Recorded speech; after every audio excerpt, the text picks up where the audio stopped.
طبعا كلنا عارفين ان راندي اورتن قلب هيل على كودي رودز، وبصراحة انا حبيت ده جدا. حبيت البداية وحبيت الضرب من اول لحظة لحد الاخر. السيناريو كله كان ماشي بشكل جامد جدا. فكرة ان راندي اورتن يرجع يبقى الليجند كيلر تاني دي حاجة انا كنت مستنيها من زمان، وكنت عايز اشوف النسخة ديت منه قدام كودي بالذات. بس الموضوع ده فيه تفاصيل كتير لازم تتفكك، فاعمل لايك وسبسكرايب على السريع وتعالوا نشوف الفايبر راندي اورتن وهو هيل.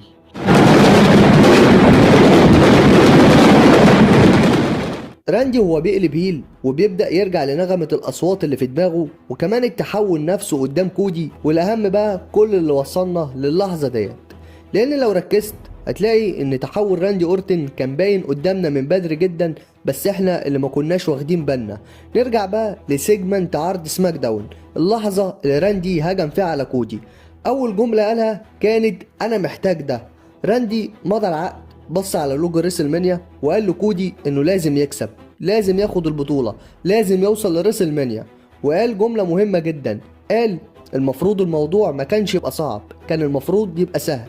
وكان قاصد ان خصمه يبقى درو ماكنتاير، وده اللي لخبط الدنيا خالص بالنسبه لراندي. واللي عجبني هنا جدا ان راندي ما كانش عايز يقلب على كودي اصلا، هو كان ناوي يعمل كل ده مع درو ماكنتاير، كان ناوي يرجع يبقى الفايبر ويرجع يبقى الليجند كيلر من جديد. بس في الاخر الغايه تبرر الوسيله. كودي بقى كان فاكر انه هيواجه النسخه ديت من راندي اول ما الجرس يرن في ريسل مانيا، لكن راندي فاجئه وعمل كل حاجه قبل ما الماتش يبدا اصلا. السيجمنت نفسه كان معمول صح جدا، كل حاجة كانت بتعلى تدريجيا لحد ما الموضوع سخن ودخل فيه الدم، والجمهور بقى داخل في القصة 100%. الناس اتصدمت ان راندي قلب هيل، كان في تشجيع وده طبيعي لان الجمهور كان شايف ان في حاجة كبيرة بتحصل قدامه. بس اول ما راندي مسك الكرسي الحديد وضرب كودي على السلم الحديد بالصوت التقيل ده، ساعتها الجمهور بدأ يستوعب، لا استنى، ده الموضوع كده بقى زيادة. الاخراج التلفزيوني كان ممتاز جدا، الزوايا، الزوم، القط كان في الوقت الصح، كله معمول بامتياز عالي جدا. واللقطة العبقرية بقى هي لما راندي قاعد في الحلبة وقعد على الكرسي وكان ماسك الحزام وبيحطه على وسطه كده كأنه بيجرب ويشوف شكله هيبقى عامل ازاي باللقب. في الناحية التانية كودي كان مرمي على الأرض مش قادر يقوم. المشهد كله كان بيقولك راندي رجع وبشكل أخطر من الأول. وكمان حبيت انهم دخلوا جيلي رول في الموضوع وخلوه يتزق ويتشد، وده عمل فوضى وخلى اللقطة حقيقية اكتر. بصراحة سيجمنت تقيل قوي ومعمول بامتياز. اما نيك ألدس اتزق واتمرمط في السيجمنت ده، وده زود حتة تانية خالص في القصة. هم حطوا تفاصيل كتير جدا خلت الموضوع شخصي بزيادة، لدرجة انك كمشاهد حسيت انك داخل في القصة بكل مشاعرك. بس في نقطة مهمة جدا هنا، في بداية العرض كودي رودز لما ظهر ورا الكواليس حصلت حاجة غريبة قوي. كودي كان الناس بتشجعه، بس كمان كان في ناس بتصفر عليه. يعني الأول مرة تحس إن الجمهور كان منقسم على كودي كده، الكل مش متفق عليه 100%. وده بيفتح باب كبير جدا لريسل مانيا، لأن الدبليو دبليو إي ممكن تكون داخلة على مشكلة حقيقية. هل الجمهور هيشجع راندي ولا هيفضل مع كودي؟ راندي دلوقتي بقى شخصية هيل، بس في نفس الوقت من وجهة نظره هو شايف نفسه صح. هو شايف إنه لازم يعمل كده، لازم يرجع الليجند كيلر ولازم يوصل للقب رقم 15 بأي طريقة. فالسؤال هنا، هل الجمهور هيقول احنا هنشجع راندي عشان هو جامد وبنحبه، ولا هيفضلوا مع كودي البيبي فيس الطيب المحترم، ولا هنشوف جمهور منقسم نصين؟ عن نفسي انا شايف ان الضرب اللي كودي خده كان ضروري جدا عشان القصة تمشي بالشكل ده. والغريب بقى لو بصيت على تاريخ كودي في ريسل مانيا من ساعة ما رجع في 2022 هتلاقيه كل سنة تقريبا داخل وهو متبهدل بالشكل ده. قبل ريسل مانيا 40 اتضرب من ذا روك وكان حرفيا متدمر، والسنة اللي فاتت في 2025 في عرض الإليمينيشن تشامبر بعد ما جون سينا قلب هيل كودي برضو كان متدمر بالشكل ده. والسنة دي نفس السيناريو بيتكرر تاني، داخل ريسل مانيا وهو متدمر على الآخر، والمرة دي على إيد الفايبر راندي أورتن. وده بيخلي الدبليو دبليو إي شاطرة جدا في إنها تخلي كودي شخصية تعاطفية عشان الأطفال يصعب عليها والكلام ده كله. بس في نفس الوقت جنان راندي وطريقته العنيفة ممكن تخلي ناس كتير تميل ليه، لانه ببساطه الراجل شايف انه لازم يعمل كده، هو عايز يوصل، عايز البطوله رقم 15 باي تمن. والحاجه اللي شدتني جدا كمشجع هي لما راندي قال في الحلبه انا محتاج ده، لازم اعمل كده. والجمله دي فكرتني على طول بجمله ستون كولد ستيف اوستن لما قالها للروك في الطريق لريسل مانيا 17 في الانترفيو مع جيم روس، لما اوستن قال انا محتاج اكسبك يا روك، محتاج ده اكتر من اي حاجه، باي تمن بقى وباي طريقه. ودي كانت اشاره للي هيحصل بعدها في المين ايفنت لما اوستن باع نفسه لماكمان وقلب هيل. ساعتها الناس ما كانتش حابه القرار ده، بس لما تبص لها دلوقتي تفهم ان الشخصيه كانت مضغوطه ومحتاجه تعمل اي حاجه عشان تكسب. ونفس الفكره هنا بتحصل مع راندي، في شبه كبير جدا من اللي حصل مع الروك وستون كولد وماكمان، انه مستعد يعمل اي حاجه عشان يوصل. وده بقى عواقب القرار ده، والاهم ان التحول ده ما كانش فجأة، ده كان قدامنا من بدري جدا بس احنا اللي ما كناش مركزين. عندك مثال مثلا لما كودي كسب لقب الدبليو دبليو اي في سماك داون اللي قبل اللي فات ضد درو ماكنتاير، كان في لقطة راندي اورتن خلف الكواليس واقف بيبص على الشاشة، يلف وشه للكاميرا ويرجع يبص تاني على كودي. لقطة بسيطة جدا بس مليانة معنى. وقتها انا قلت اكيد في حاجة هتحصل في عرض سماك داون اللي جاي، ولما اعلنوا ان في فقرة توقيع عقد ساعتها خلاص جت في بالي ان في حد هيقلب هيل منهم. ولما جينا للعرض قبل الهيل تيرن على طول، سامي زين كان غريب شوية في كل السيجمنتات ديت، فقراته مع راندي ومع كودي حتى مع ازايز المية كلها كانت اشارات صغيرة. بس دلوقتي لما تبص ورا تقول كل ده كان بيتبني للحظة ديت من فترة اصلا. فكان واضح جدا قد ايه ان راندي اورتن كان متضايق جدا ومضغوط من جواه، وده بان في كذا لقطة قبل ما يقلب هيل.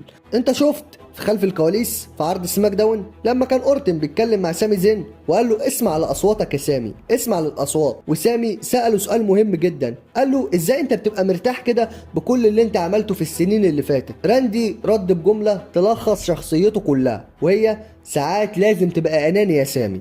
والجمله دي لوحدها كانت انذار ان الشخصيه الهيل لسه جواه، عمرها ما اختفت منه، هو بس كان كاتمها لحد اللحظه ديت. طب بلاش ديت، نرجع بقى لعرض الاليمينيشن تشامبر. راندي عمل لكودي رودز RKO من غير اي تردد، رغم ان كان كودي لسه مخلص على درو ماكنتاير عشان يشيله من الصوره، لكن راندي ما عندوش وقت للمثاليه، هو عايز يكسب وبس. ضرب كودي وخد تذكرته الريسل مانيا، بس الحقيقه الموضوع ده ما كانش صدفه خالص. طول سنة 2025 كلها كان في لحظات صغيرة بين راندي اورتن وكودي رودز بتزرع الفكرة ديت، زي مثلا لما كانوا قاعدين مع بعض ورا الكواليس وراندي كان على طول بيشاور على الحزام ويقول له انا جاي لك، وده كان بدري جدا بعد رجوعه في عرض سرفايفر سيريس. ومن ساعتها وهو بيحط الفكرة دي في دماغنا سواء كودي معاه الحزام او لا، كده كده راندي كان جاي له في كل الاحوال. كمان في عرض الرويال رامبل قبلها على طول في عرض سماك داون، راندي قال لكودي جملة تقيلة جدا، قال له مفيش حاجة أخطر من فايبر بيجري ورا البطولة رقم 15، وقال له كمان إنه مش هيتردد يرميه بره الرامبل لأن ماتش الرامبل ما ينفعش اتنين يكسبوه. حتى ساعتها الجمهور كان بيشجع راندي، خصوصا إن العرض كان في السعودية والجمهور هناك بيعشق حاجة اسمها راندي أورتن. وكودي كان الناس من اسم عليه شويه بيشجعوا كودي وشويه بيستهجنوه. طب بلاش كل اللي احنا قلنا ده، في لحظات تانية كتير برضو كانت بتقولك ان الكلام ده هيحصل. فاكر لما كودي كان داخل في عداوه مع كيفن اوينز، راندي اورتن كان واقف في النص كان بيحاول يهدي الامور بينهم، لكن لو ركزت كنت هتحس بتوتر مستخبي من راندي كان بيلمس الحزام كتير او يرميه لكودي بشكل غريب كده، كانه بيقول انا بحميك بس برضو ده حقي وهاخده في الوقت اللي انا عايزه.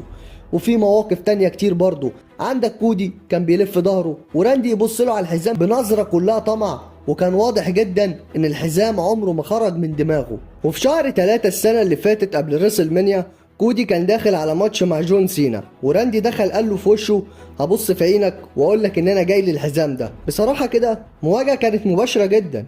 وفي شهر 6 برضو كان واقف مع كودي وجي اوسو وسامي زين وقالها صريحة انا هعدي عليك عشان اوصل للبطولة رقم 15. وفي شهر 10 لما راندي وكودي كانوا فريق ضد الفيجن وطلع بول هيمان وقال جملة تقيلة جدا، قال ان الصداقة ديت مش هتكمل للأبد. حتى بول هيمان كان بيمهد للتحول ده من بدري. فالخلاصة راندي اورتن كان بيبني للحظة ديت من شهور طويلة جدا، مش اسبوع ولا 2 ولا الكلام ده كله. كل نظرة، كل كلمة، كل لمسة للحزام كانت بتقولك انا راجع، بس لما ارجع ابقى اخطر من الاول. وراندي الهيل الليجند كيلر بصراحة بيفرق وبيكسر الدنيا. انا مش بقولك ان التحول دلوقتي افضل بكتير من ان هو كان يحصل في بداية السنة لما كان كودي مع الحزام او السنة اللي فاتت، لا، كانت السنة اللي فاتت اهم وانسب وقت، وبالذات كمان في عداوته مع كيفن اوينز لما كان على طول كيفن اوينز عنده حق في كل اللي كان بيقوله. كان مفروض راندي بعدها يقلب هيل على كودي وياخد منه الحزام، كانت هتبقى منطقية اكتر من دلوقتي. بس دلوقتي الكل بيقول ان راندي كده كده كان هيقلب، سواء بقى على درو ماكنتاير او كودي رودز. فمن الاخر لما راندي اورتن بيبقى في مود الليجند كيلر الموضوع بيبقى مختلف خالص، بيبقى اهدى وبيبقى ذكي جدا جدا، بس في نفس الوقت شرس بطريقة مرعبة. في فترة 2009 كانت الشخصية ديت في قمة عظمتها، كان بيلعب ألعاب ذكاء، صبور، بيفكر في كل حركة، بس أول ما بيتحرك بيدمر أي حد قدامه. وأشهر عداوة ساعتها كانت مع تريبل اتش واللي دخلت فيها ستيفاني ماكمان، وكلنا طبعا فاكرين المشهد المجنون، تريبل اتش متكتف في الحلبة وراندي نزل وعمل اللي عمله مع ستيفاني ماكمان قدام عينيه. والمشهد ده لحد دلوقتي من اكتر الفيديوهات مشاهدة في تاريخ الدبليو دبليو اي على اليوتيوب، وده بيوضح لك قد ايه راندي اورتن كان مستعد يعمل اي حاجة عشان يدخل في دماغ خصمه ويكسره نفسيا.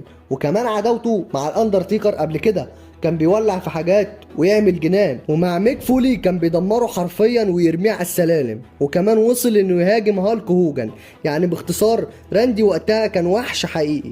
فعشان كده التحول من راندي اللطيف المبتسم اللي شفناه اخر كام سنة كان شبه حتمي وكان لازم يحصل، خصوصا ان اخر سنة او سنة ونص كل حاجة كانت بتتزرع عشان نوصل للحظة ديت، وده اللي مخلي التحول ده مستحق وحاسس انه تقيل جدا. السيجمنت نفسه كان جامد مش بس عشان العنف اللي حصل فيه، لكن عشان مفيش لحظة هدوء، كان كله ضغط في ضغط، ناس كتير داخلة وراندي حرفيا عدى الخط الاحمر. والجمهور عندك ناس كتير بتحب راندي اورتن في اي حاجة يعملها سواء هيل او فيس مش فارقة، وفي ناس اتصدمت كانوا فاكرينه راجل طيب والماتش هيبقى بناء محترم والكلام ده كله، انت محترم وانا محترم، تعالى نحب في بعض في الحدث الرئيسي لراس مانيا. وكان في رأي تاني بقى، في ناس شايفة ان كودي رودز هو اللي كان مفروض يقلب هيل مش راندي اورتن، يعني كودي يبقى بطل مضغوط ويعمل اي حاجة عشان يفضل ماسك الحزام حتى لو هيدمر راندي اورتن، وده كان ممكن يخلي راندي يبقى متعاطف اكتر من الجمهور. بس انت رأيك ايه بقى؟ قولي في الكومنتات. نخش بقى على عنصر مهم جدا وهو سامي زين. دوره كان صغير بس مهم. واضح ان راندي بدأ يلعب في دماغه ويقول له لازم تبقى اناني، اعمل اللي لازم تعمله عشان توصل، وده ممكن يغير شخصية سامي بعد ريسل مانيا خالص. ممكن نشوف سامي هيل لأول مرة من زمان، وده هيقلب شكله الروستر كله.